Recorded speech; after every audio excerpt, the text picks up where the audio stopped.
امام شرف الدین بوصیری آپ کو فالج رہا 9 سال کم و بیش، اور آخری طبیب تھا جس نے کہہ دیا کہ آپ کا فاقہ نہیں ہوگا فاقہ، آپ جو مرضی کر لیں۔ انہوں نے گھر بیٹھ کر حضور کی نعت لکھی۔ کیا لکھی؟ نعت لکھی، اور بڑے درد سے پڑھا، اتنے درد سے پڑھا کہ رات کو حضور علیہ السلام کی زیارت ہو گئی۔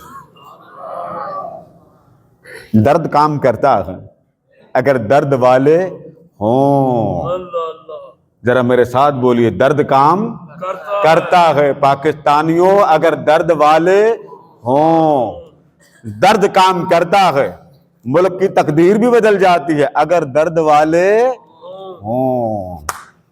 نماز کے وقت اللہ کے بندے بعد میں چھٹی، وہ درد والے نہیں ہوتے۔ رات کو آقا دو جہاں علیہ السلام سامنے تشریف لے آئے، بادشاہوں کے قصیدے لکھتے تھے۔ میں نے ایک ایک کر کے نا آپ کو واقعہ کوڈ کر دیا، بات کی سمجھ آ جائے۔ کوئی نسبت ہو، ایمان کی نسبت ہے، اسی طرح محبت میں رو لینے کی نسبت، اب رو لینے پر بات آ گئی، وہ بھی بات سنا چکا۔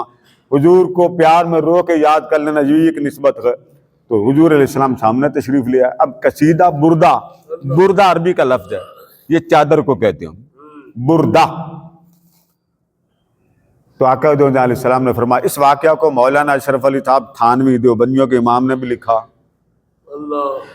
ہمارے تو مانتے ہی ہیں، انہوں نے بھی لکھا، اور جیسے سنا رہا ہوں ویسے ہی ہے۔ حضور علیہ السلام نے فرمایا، بوصیری وہ تم نے ایک نعت لکھی ہے وہ سناؤ، تم نے ایک نعت لکھی ہے وہ سناؤ۔ عرض کرتے ہیں حضور میری ٹانگوں میں جان کوئی نہیں، تو مجھے فالج ہو گیا، فرمایا قریب آ جاؤ۔ حضور نے خواب میں اپنا دست کرم پھیرا، خواب میں، اور جب آپ نے فرمایا نعت سناؤ تو امام بوصیری نے بس ساری نعت سنائی، ساری۔ حضور خوش ہو گئے، جب خوش ہو گئے تو چادر اتار کے فرمایا، لے بوصیری شفا بھی لے لے چادر بھی لے لے۔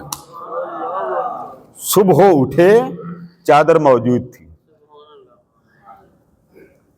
یہ اس طرح کی بات کرتے ہوئے اب ہمارے ہاں بڑے اہل علم محتاط ہو جاتے ہیں، کیونکہ لوگ جہالت جلدی لیتے ہیں، داڑیاں رکھ لیتے ہیں اور سمجھتے ہیں بس بہت بڑی سنت ادا کر لی۔ بڑوں بڑوں کے ساتھ منہ ماری ہوتی ہے، لیکن ہم ادب کے قائل ہیں۔ تو کوئی بھی ہو، پہلے علم ہے پھر عمل، علم نہیں ہے تو عمل حسن نیت سے کام آئے گا۔ وہاں سے وہ باہر نکلے، باہر ایک بابا کھڑا تھا، اس نے کہا بوصیری مجھے بھی وہ نعت سناؤ۔ سبحان اللہ۔ ابھی وہ نعت کسی اور کو سنائی نہیں۔ انہوں نے پوچھا وہ کون سی نعت، کون سا قصیدہ؟ میں نے تو بڑے لکھے، آپ کون سا پوچھ رہے ہیں؟ اس بابا جی نے کہا جو مصطفیٰ کو سنایا ہے نا وہ سنا۔ اللہ اکبر۔ آپ کو کیسے پتا؟ میں نے تو کسی کو سنایا ہی کوئی نہیں۔ فرمایا تو سنا رہا تھا، وہ سن رہے تھے، ہم بھی وہاں موجود تھے۔ جب دل کی تاریں جڑ جاتی ہیں تو رحمت کے بہانے بن جاتے ہیں۔ یہ بھی ایک نسبت۔